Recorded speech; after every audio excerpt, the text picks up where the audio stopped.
ప్రధానమంత్రి నరేంద్ర మోదీ జూలై 2 నుంచి 5 దేశాల్లో పర్యటించనున్నారు. ఈ పర్యటనలో భాగంగా మోదీ బ్రెజిల్లో నిర్వహించే బ్రిక్స్ శిఖరాగ్ర సదస్సులో పాల్గొంటారు. బ్రెజిల్తో పాటు Ghana, Trinidad and Tobago, Argentina, Namibia దేశాల్లో మోదీ పర్యటిస్తారని విదేశీ వివరాల శాఖ పేర్కొంది.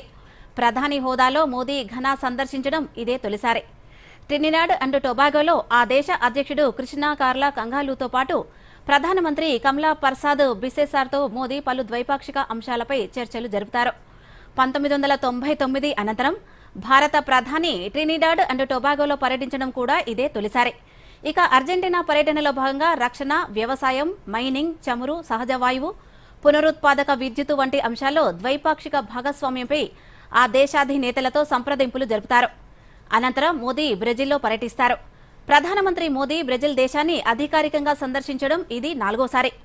ఇక ఈ పర్యటనలో చివరిగా మోదీ నమీబియా దేశంలో పర్యటిస్తారు. నమీబియా అధ్యక్షుడు నెంటుబో నంది నైదైత్వతో అధికారిక చర్చలు నిర్వహిస్తారు.